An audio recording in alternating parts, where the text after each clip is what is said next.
fearing Melissa. Windsorites with connections to Jamaica worry about their loved ones.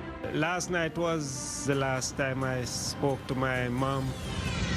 CAFs closing at Hotel Dieu Grace Healthcare. For the staff that are there, it's upsetting, it's frustrating. The impact on staff. We're gonna be so famous. And a prestigious screening for a Chatham horror flick.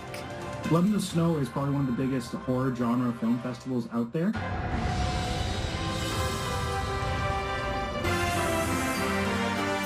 CTV News with Stephanie Mazzotti. Good evening, and thank you for joining us on TV and radio. Stephanie is off tonight. I'm Michelle Maluske.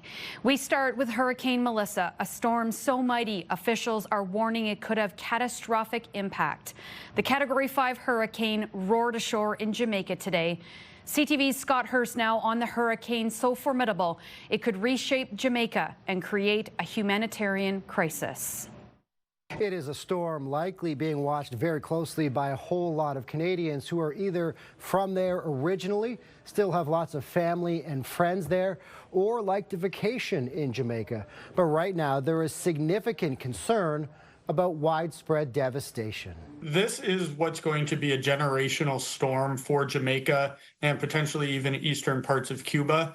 The island nation is bracing for catastrophic damage, the worst storm in Jamaica's recorded history to officially make landfall.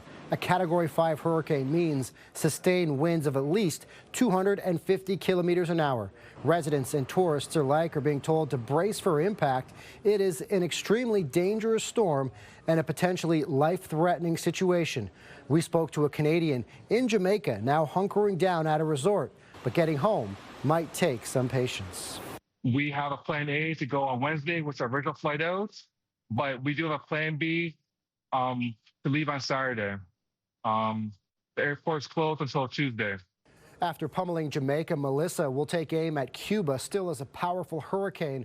Other islands in the Caribbean are also being impacted, including Haiti, the Dominican Republic, as well as parts of Bahamas and Turks and Caicos. Even before landfall, Hurricane Melissa is being blamed for 7 deaths in the region, including 3 in Jamaica during storm preparations. Scott Hurst, CTV News, Toronto. While Hurricane Melissa isn't expected to reach Canada, Windsor residents with family on the island are anxiously waiting for updates. CTV's Chris Campbell joins us now with that story. Chris. Yes, Michelle, many members of Windsor's Caribbean community are watching closely tonight as Hurricane Melissa pounds Jamaica. For some, communication with loved ones has already been cut off. It's being described as one of the strongest Atlantic hurricanes in recorded history. A Category 5 storm devastating communities across Jamaica. Last night was around, I think, after 9. Somewhere about was the last time I spoke to my mom. Steve Bramwell owns Stelly's Cuisine and Catering in Windsor. He says business is far from his mind as he waits for word from his mother and brother, as well as other family back home. We wish, all the best throughout this hurricane and that everybody will come out safely on the other side when this is all said and done. And our prayers are with them as they face, this time of hurricane season and what's happening. Windsor resident Colin Vassell is also following the situation closely. His sister lives in Redbury. She's a prayer warrior, so she was actually laughing with me, saying that no matter what, God is going to take her through, and, it's all in God's hands. So that's what we're doing. We're just praying and hoping for the best. It's the most powerful storm on planet Earth this year of 2025. CTV Windsor meteorologist Gary Archibald doesn't expect Hurricane Melissa to make its way to this part of North America. It's really not going to have any impact over land in Canada. The steering wind patterns will keep it out over the Atlantic. The next stop is eastern Cuba, Bahamas, and then it may even make a beeline towards Bermuda and then stay out over the open Atlantic. The worst of it is the Atlantic coast will get some pretty good wave heights out of it. The surfers are going to love it. We are definitely warning our clients. Local travel agents say flights to and from the Caribbean are being delayed or rerouted as the storm continues to churn, but some clients are escaping the country early on their own dime. This is the worst hurricane to hit Jamaica since 1988, I believe. So we definitely are praying for our tourist friends and the whole country. And as a matter of fact, down in Jamaica, that they go through this safely. God will work it out, as we trust in Him as always. Of course, there are also many seasonal workers across Windsor, Essex and Chatham-Kent who are also keeping a close eye on the situation down south. We know this is a massive, slow-moving storm that won't end in Jamaica. We will continue to track the Category 5 hurricane as it makes its way north. Michelle? All right, thanks so much for this. Chris Campbell reporting for us tonight in the newsroom. Meanwhile, joining us this evening from the roof now is CTV meteorologist Gary Archibald, joining me with our first full look at local weather. Good evening, Michelle. Good evening, folks. Windy here. It's all relative. Not looking at major winds by comparison to Hurricane Melissa, but it's gusty for us. We'll see gusts under clear conditions, close to about 50, maybe even 60 kilometers per hour through this evening. Ridge of high pressure is keeping things clear right across the entire region of southern Ontario. We are cooling through the overnight. Expect temperatures in the lower single digits. Could we see some frost? It's possible. I'll break down what you need to know as we look ahead to some rain to close out this week into a rainy weekend. It's all coming up. For now, I'll send it back inside to you at the desk. All right, thanks so much, Gary. A Windsor man has been arrested at a film festival screening of a documentary about his exploits as a so-called vigilante. Police say Jason Nasser breached his release conditions by attending the Forest City Film Festival. He was previously convicted of harassment, extortion, and child pornography and given a conditional sentence and house arrest. Police say he was also ordered to stay away from his victims' families. That's why he was arrested last night at the screening of Shamed. Turning now to a tense night at Amherstburg Council as members moved a normally private personnel matter out into the open. It centered around an allegation that a town committee member used a misogynistic slur about a municipal employee at a public event. The town cites a growing trend of harassment and aggression towards municipal staff and say this case highlights the need to protect public workers. CTV's Sanjay Maru explains.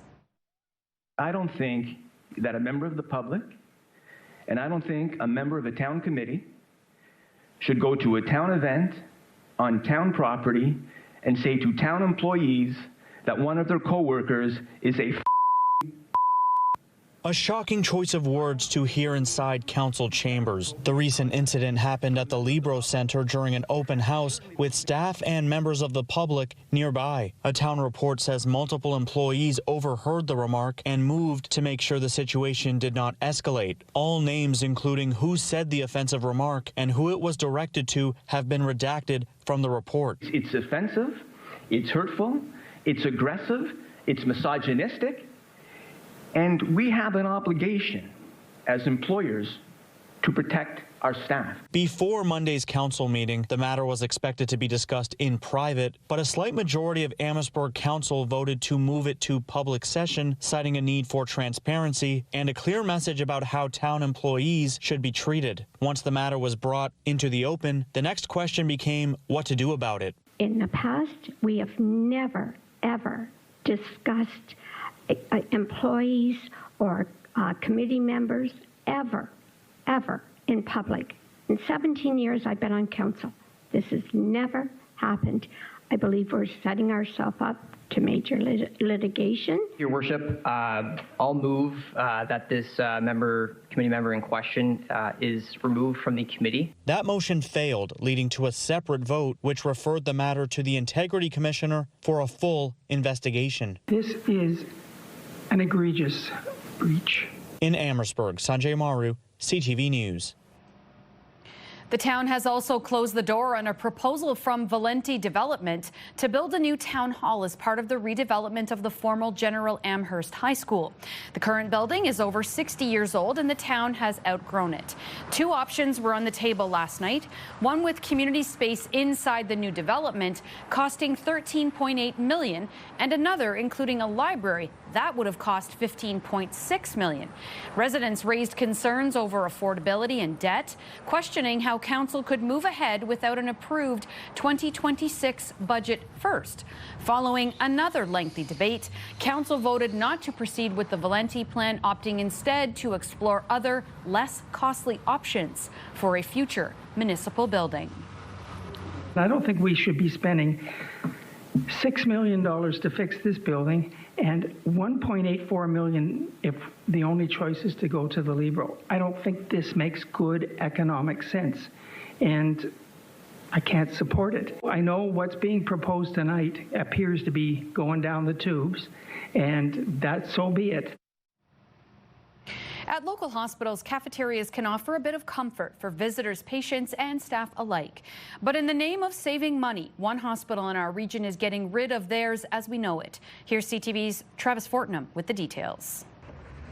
At Hotel de Grace Healthcare, the smell of coffee and the chatter from the cafeteria have long been part of the hospital's rhythm, with friendly faces behind the counter serving sandwiches to visitors and staff looking for a bit of a break. But soon, that's all going to change as the hospital prepares to shut down its two cafeterias, replacing 6 employees with vending machines. Very upsetting. Them are good jobs. They're Monday to Friday jobs. A lot of high seniority people been in them jobs. Ken DeRocher is president of Unifor Local 2458, the union representing the impacted workers, 5 full-time, 1 part-time. He says a few are being offered retirement packages, with others given the option to move into different unionized roles. The hospital acknowledges the change won't be easy, with CEO Bill Mara telling CTV News in a statement this was an extremely difficult but necessary decision. The decommissioning of the 2 cafeterias, one in the Tayfor building and one in Amara, will begin in December. Mara says the move follows direction from Ontario's Ministry of Health to identify cost-saving measures, shifting the hospital's food services team to focus entirely on patient care. Hotel de Grace Healthcare is the last hospital in the region still running its own cafeterias, while Windsor Regional, Erie Shores, and Blue Water Health have already outsourced their food services. The hospital calls this a necessary step, but some wonder what it means for the people who work there every day. For the staff that are there, it's upsetting, it's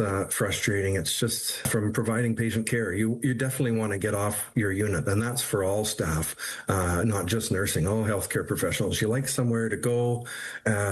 You like to have the opportunity just to show up and have a hot, healthy meal provided. Ontario Nurses Association Regional Vice President John Lau says it's not just staff who will feel the impact, patients too. Many at Hotel Du are long-term, he points out, and look for variety or that small bit of socialization. As for what's next, Mara says Crave Markets will renovate the existing Tayfor cafeteria space at no cost to Hotel de Grace Healthcare into a self-serve micro-market that will operate 24/7. He says that changeover will start after that cafeteria closes for good at the end of day December 12th. And when the Crave Market is up and running, the cafeteria in the Amara building will close, with plans for that space still to be determined. Travis Fortnum, CTV News. So here is our question of the day. Do you think hospitals should still have cafeterias? Go to our website to cast your vote, ctvnewswindsor.ca. Yesterday, we asked if you support Windsor Mayor Drew Dilkin's call for a 0% tax increase for 2026. Almost 1,200 votes were cast. 88% of respondents say yes. Well, the Toronto Blue Jays are picking up their bats again today after a heartbreaking loss in a grueling baseball marathon in Game 3 of the World Series.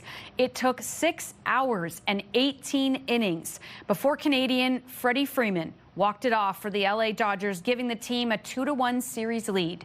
CTV's Adrian Gobriel witnessed it all. High fly to center. Varsho back. Game over. As Canadian Freddie Freeman put a pin in Game 3, Blue Jays fans in attendance in Los Angeles shared one common thought. How are you feeling? excited. And with good reason. The 18-inning game that tied a Major League record for the longest in World Series history took 6 hours and 39 minutes to complete. 19 pitchers took to the mound for both the Jays and the Dodgers. Combined, they threw 609 pitches. My heart has never beat it so fast. Too many bases loaded and no runs. Too many innings, no runs. While draining at times for fans and players, there were also moments of levity, including a 14th inning stretch. And that's what's going on right now. What will you remember most about being part of what is now tied as the longest World Series game in history? For me, it's going to be the excitement, all of the energy that was coming from the players, but the fans as well. And it was exciting, exhilarating, exhausting, and most of all, truly unifying. Longest game in World Series history, whatever it is, tied for it. I mean, these guys are enjoying it. You know, they were in the right mindset and the right headspace the entire time. This postseason is proving to be a marathon. The race is still far from over. Going to be running on adrenaline tonight, but let's go, Jays, go. The most significant statistic from last night's game may have come from Shohei Ohtani. 2 doubles, 2 home runs, becoming the first player in Major League Baseball postseason history to reach base 9 times in a single game. Now, the Jays are down, but they're not out. The sun is still shining here at Dodger Stadium. It's a new day at the ballpark. Adrian Gobriel, CTV News, Los Angeles. Windsorites will have a chance to cheer on the Toronto Blue Jays tonight at a variety of watch parties in the city. Last week, the city held a watch party for Game 1 at City Hall Square, which saw hundreds of people in attendance. Sports fans, old or new, will be able to watch Games 4 and 5 at various patios in downtown Windsor. Screens will be set up on a roll on a roll and panache on Pitt Street for Game 4, and then they will be set up at the downtown Loose Goose location for Game 5 on Wednesday. So we certainly encourage everyone for the next 2 games to head to the businesses in downtown Windsor and support them. And then as things go, I'm certain that, fingers crossed, that we'll be back here at City Hall once again to host Game 6 or possibly Game 7. So fingers crossed that we get to that point. And, you know, it's been a tough series, and LA's a great team, but I'm confident that we'll get there. There's a move by the Ford government to make it more affordable for first-time homebuyers. Ontario's new rebate would temporarily remove the full 8% of the provincial portion of the HST for first-time homebuyers on qualifying new homes valued up to $1 million. So for a new home valued at $1 million, that means a savings of up to $80,000 in provincial tax relief. Ontario's tax break hinges, however, on the federal government passing the same measure in its budget. The relief would be retroactive to the end of May and carry through to the end of 2030 to motivate home builders to get shovels in the ground. Well, today is day 1 for Fraser Father's newly elected Ward 2 councillor for the City of Windsor.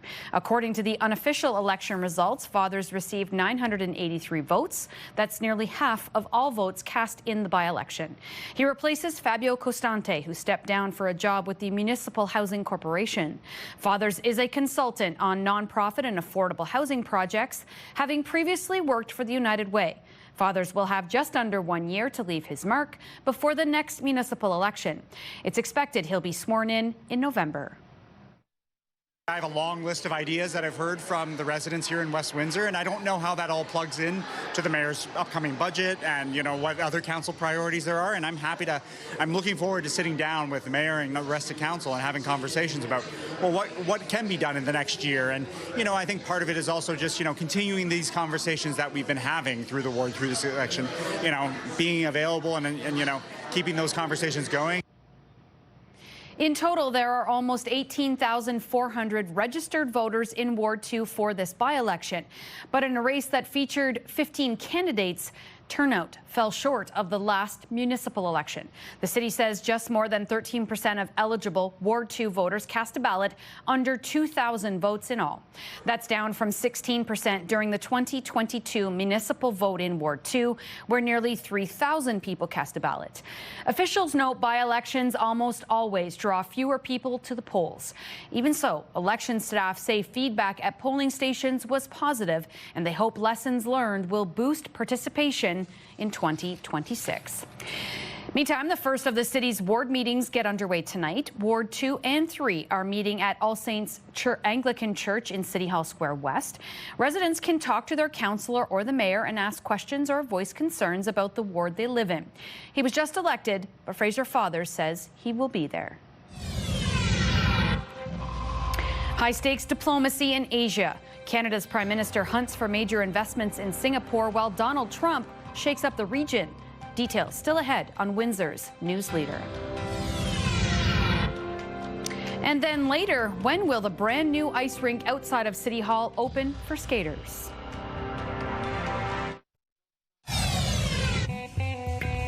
Start your day with the latest local news. By signing up for our newsletter, you'll get direct local content straight from CTV Windsor to your inbox, including top stories, the forecast, and videos.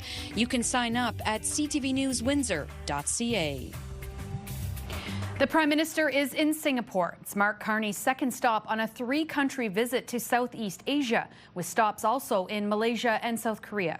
As CTV's Judy Trin reports, the goal is the same: drum up investment for Canada. You have 40% of global trade coming through here. As he surveys Singapore's massive state-of-the-art port with its CEO, the Prime Minister is reaching into his Rolodex to find new partners to invest in Canada's major projects. Our Prime Minister is very well connected globally to not just political leaders, but to corporate leaders, leaders of significant investment firms, sovereign wealth funds. Meanwhile, U.S. President Donald Trump is being courted. Sana Takaichi, Japan's first female leader, gave Trump a golf club owned by her predecessor, the late Shinzo Abe, and promised to nominate him for the Nobel Peace Prize. Then they signed an agreement to cooperate on critical minerals. But tonight I'm more confident than ever that the friendship between the United States and Japan is strong as it can be. After missing each other in Malaysia, Carney and Trump will both be in South Korea for the Asia-Pacific Economic Summit. At APEC, both have bilateral meetings set up with China's Xi Jinping. When asked if Canada would break with the U.S. and drop tariffs on Chinese EVs, Carney said it's too soon to decide. There's no preset offer issue. This is the difference between relationship and transaction. The Prime Minister will spend less than 24 hours in Singapore before traveling to South Korea for another economic summit. Tensions are expected. Since Trump broke off trade negotiations, he said that he will not meet with Carney at APEC.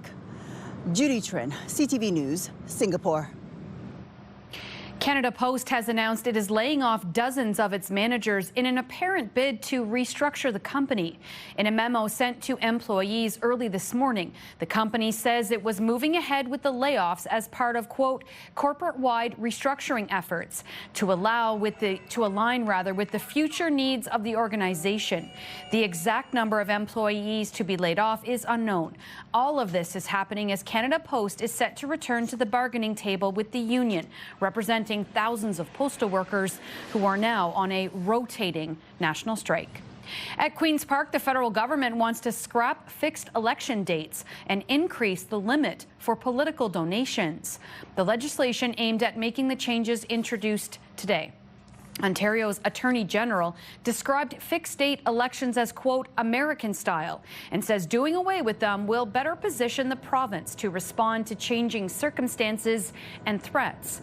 The rules still allow governments to call elections sooner. The bill would also increase the amount a person can give to a political party to $5,000 from $3,400. While back here in Windsor, the fountain at City Hall Square is currently being winterized. Mayor Drew Dilkens says starting in November, as soon as the weather turns cold, the city will be able to fire up the ice rink. This rink replaces Charles Clark Square, but Dilkens says this one is equivalent to any rink residents will find in any other arena. However, if the temperatures do warm up, the rink can get a little slushy on top, so officials say they will be monitoring it. There will also be special lighting and music, and Dilkens says it will offer a much better experience than people had skating downtown in the past. We think the public's going to love it. We know they love the water feature this summer. They're going to love the ice rink, which is the replacement for the Charles Clark Square rink. And we look forward to having everyone down at City Hall to enjoy their new amenity. The long-awaited renovation of Lakeshore Town Hall is finally complete. Officials say it gives staff and residents a refreshed space and what the town calls a better experience.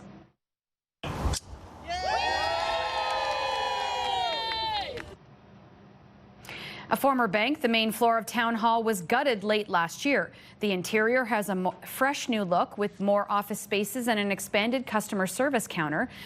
The multi-million-dollar project came in under budget and on time. We had our movers, our internal design, everybody, I think, were boots on the ground on how to make this happen and how to ensure that we got the best outcome at the end of the day. So, watching, I think, staff all come together, people moving boxes and sorting things and all of the stuff that it took, I think, is probably the most heartwarming part of all of it. Essex-owned ELK Energy is being sold to Windsor's Enwin Utilities, now that the Ontario Energy Board approved Phase 1 of the sale. The town of Essex first announced plan to sell all of its shares back in March. The OEB says the $22.5 million deal will happen in 2 stages, starting first with the transfer of shares, while both companies continue to operate separately and set their own rates. A full merger isn't expected until 2028.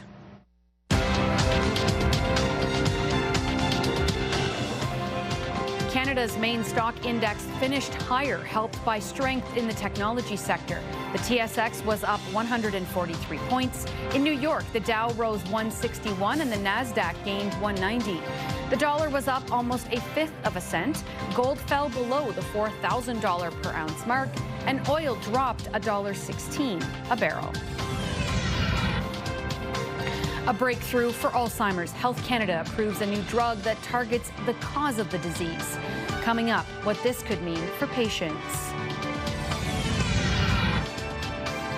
Let's look at our CTV News weather snapshot. Thanks to Leanne Doyle, for this fall image. Lovely. We'll see some of this wind pick up tonight. Could it rake the leaves right off these trees? That rhymed. Have some more rhymes coming your way with the forecast update next. Discussion here at Windsor City Hall. Windsor's top stories. A major project is about to get underway. Breaking news alerts. Severe weather is a possibility. And watch live. Good evening, and thank you for joining us. Download the CTV News app.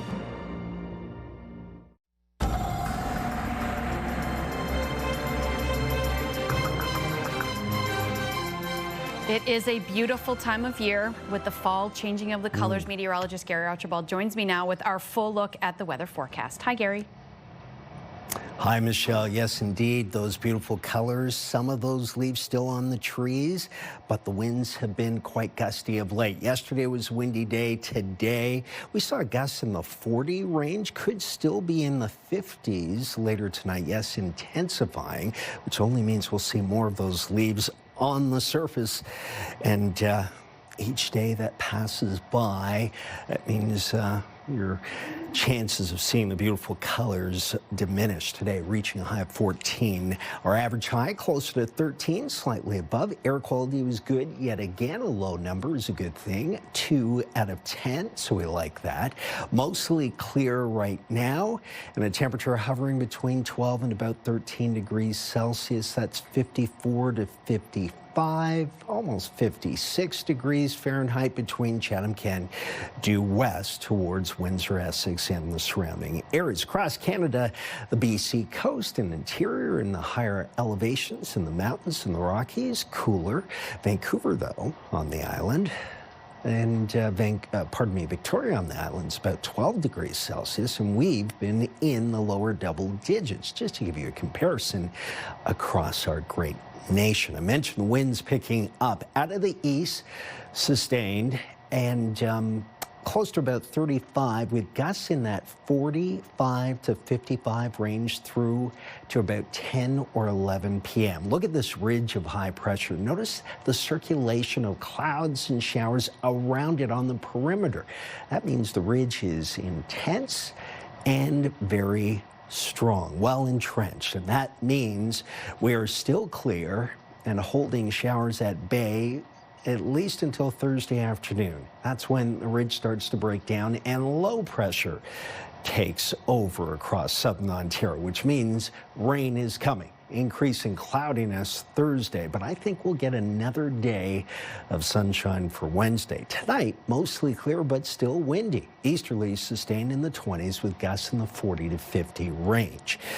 The conditions for tomorrow morning will be similar to today. Sunny to start. Fair weather cloud in the afternoon, a high of 13, then cloudy with a good chance of showers Thursday, a cool 9 degrees on a wet day, 12 followed by 9, showers possibly Friday and then Saturday, and then Sunday cloudy and 9 degrees. Monday 13, cloudy with showers and then possible showers on a coolish and below seasonal Tuesday. Yes, beyond tomorrow's fair weather, we are cool and we're wet and windy. Your 7-day forecast courtesy of our friends at Enercare. Lifetime, brought to you by Safeguard Medical Alert Systems. Big news on an expensive new drug for Alzheimer's. Health Canada has given the go-ahead to lecanemab, medication that promises to target the cause of the disease and slow its advancement. CTV's Heather Wright on how significant this first-time approval will be to those with the disease.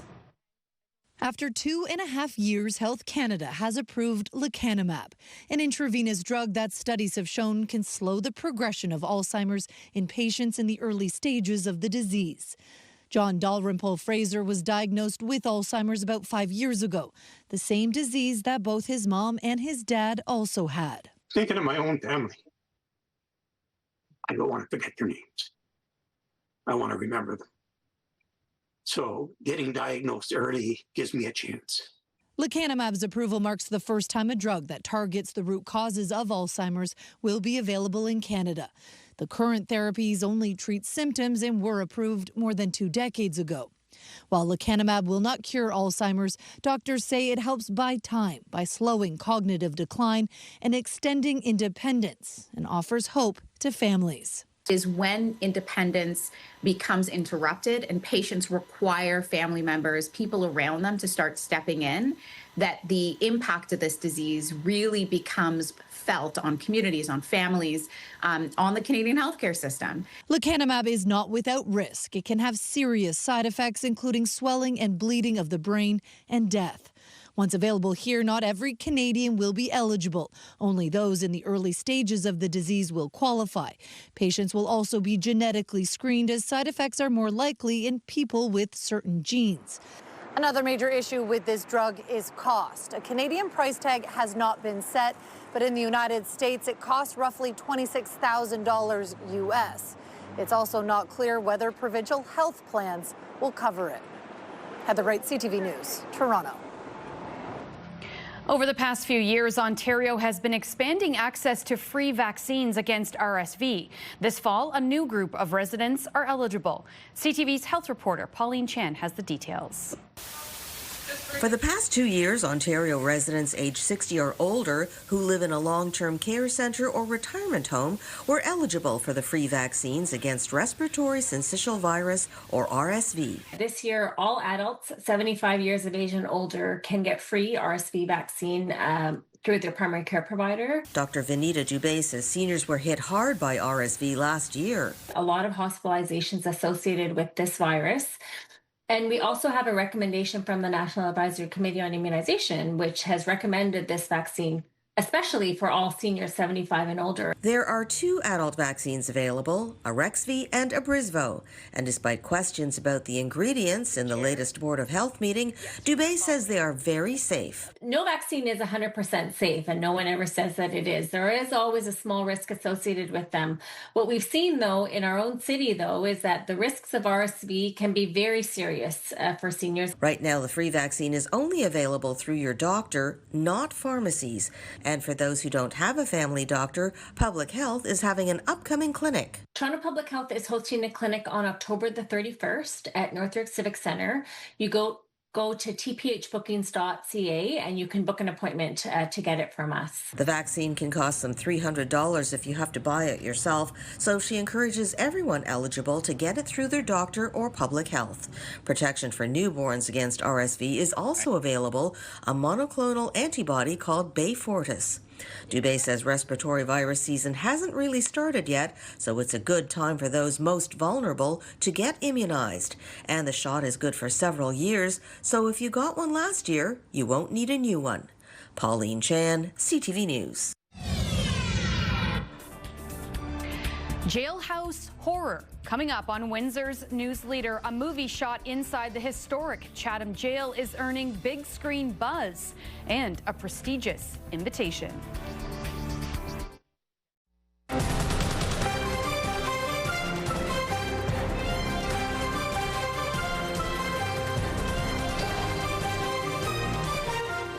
It started with a pop-up on their computer, but a couple in their 70s say they were groomed by scammers over a period of 5 months. Eventually, they were defrauded of more than $1 million. CTV's Pat Foran has the story. In Brantford, a couple were living their lives and enjoying their retirement, but in March, while using their computer, a warning popped up. I couldn't get rid of it. I tried Control-Alt-Delete, and it wouldn't go away. It wouldn't turn off. The man and woman, both in their 70s, asked us not to identify them as they're still coping with losing their entire life savings. When they called the number on the screen, they were told their accounts had been hacked and it appeared he was involved in criminal activity. My SIN number had been compromised and was being used for money laundering by a criminal organization that was involved in child pornography, human trafficking, and drugs. They were told their money in the bank was at risk of being stolen and they needed to get it out to protect it. After 2 months of grooming the couple with daily calls, they told them to take their money out by purchasing gold bars and to put some in a Bitcoin machine. They purchased $900,000 in gold and over $100,000 in Bitcoin. The criminals said they would hold on to the money to keep it safe and give it back when the investigation was complete. Despite warnings from their bank, they still went through with it. But our financial advisor warned us. Yeah. She said, oh, this sort of sounds like fraud. Eventually, when they had no more money to give, the scammers cut off all contact with them. That's when they realized they'd been duped. Oh, we're devastated. It sounds very foolish that somebody would do something like this, but it was the trust that was built up over 5 months. Every day, Canadians are losing their life savings. The Canadian Association of Retired Persons, CARP, says banks need to do more to protect vulnerable seniors from scams. Canadian banks should be doing more beyond education, but really setting up the infrastructure to protect seniors. The couple says they're now financially ruined, and the chance of recovering any of the funds is almost zero. It was money that we invested over our lives. It was money that we inherited. It was money from the sale of our house. It was money we were going to leave our son. Pat Foran, CTV News.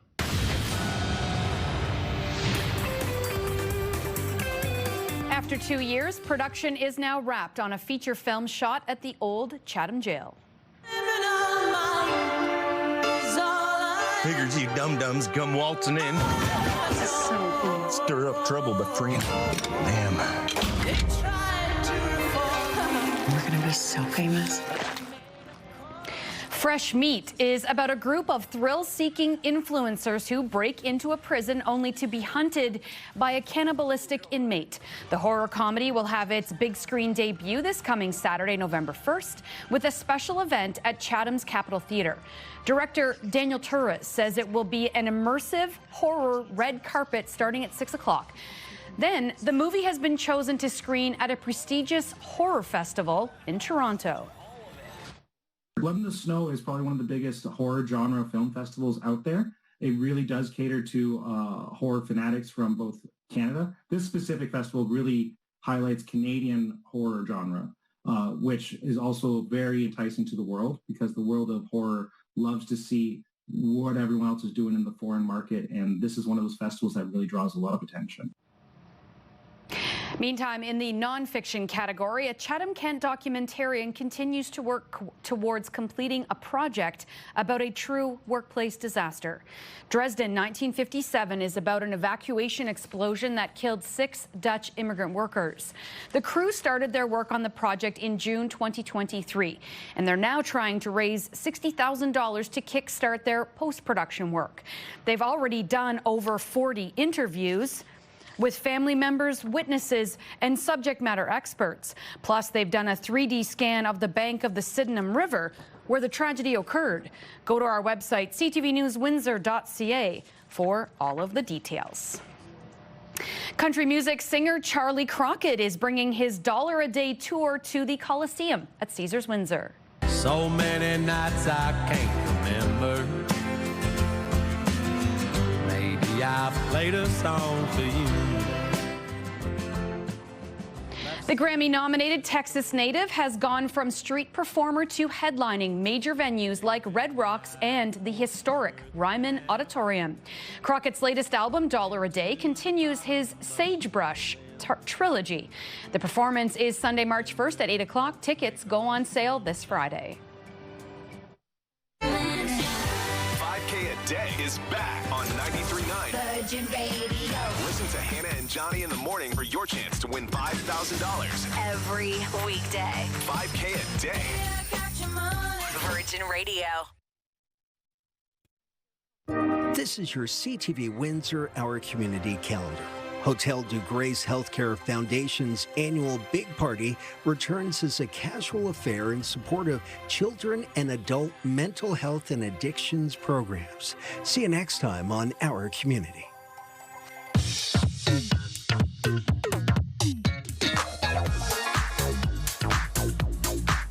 And it's time to check in on what's happening now with Melanie Kentner. Melanie, you have more local reaction from folks in the Jamaican community. That's right, Michelle.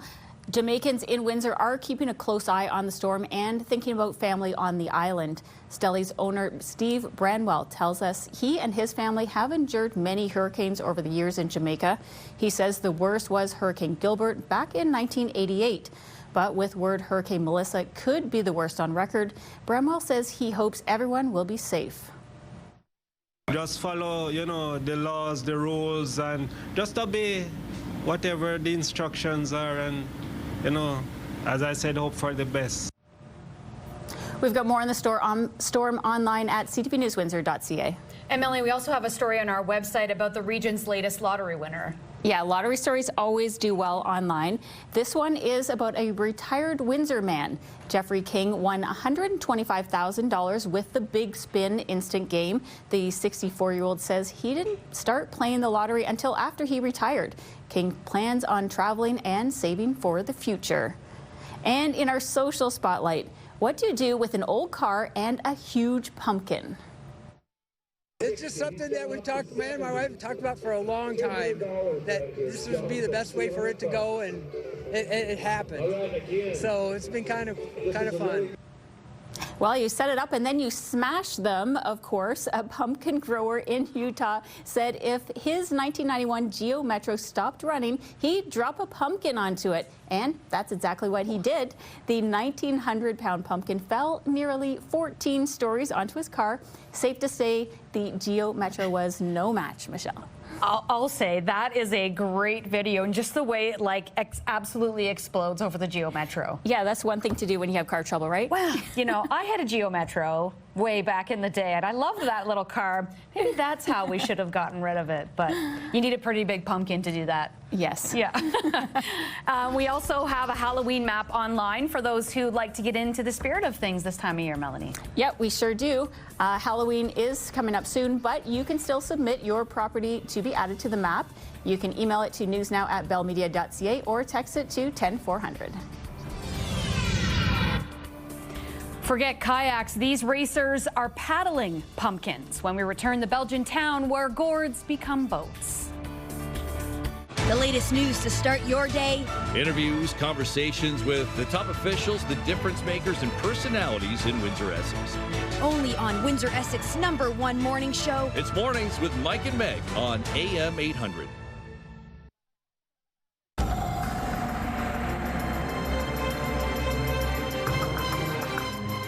Oh, I love a good shot of trees at this time of year, Gary. Both of us are nerding out over these pictures. Oh, I know. And sugar maples, often you get the orangey reds and stuff like that. My favorite trees on the planet. Beautiful. Oh, love this time of the year. Notice the winds as well, Michelle. They've been picking up as I speak. We could see gusts in the 45 to 55 range through to about 11 p.m. tonight. Tomorrow, fair weather day, high of 13. That's seasonal for this time of the year. And then showers. Expect them around 3 or 4 p.m. Thursday afternoon. It's a cloudy, wet day and cooler. High of 9. 12, then 9 and 9 to roll out the weekend. Friday into Saturday, Sunday, cloudy with showers likely. And then next week, from Sunday through Monday, Tuesday, we'll go from 9 to 13 to 9, then 8, and maybe even 7 next week. So that's chilly, but tis the season. I like it. Okay. So as we're saying, and you can see there, Gary, we're another day closer to Halloween, and in Casterly, Belgium, residents celebrate in a truly unique way. Dozens of people climbed into giant hollowed-out pumpkins to paddle their way across a pond, part of an annual event that turns gourds into boats. The quirky competition is organized by a local kayaking club and pumpkin growers, working together two of the town's biggest passions, obviously, water sports and oversized squash. That looks like fun, but I'd be worried about it tipping. Yeah, I'd probably sink. I love Life jackets, very important. Today's newscast brought to you by Large Gourds. Yes. Well, on behalf of your dedicated team here at CTV News Windsor, thank you so much for watching. For updates throughout the evening, go to ctvnewswindsor.ca. And Carlisle Fissett will be here with you tonight on CTV News at 11. See you then.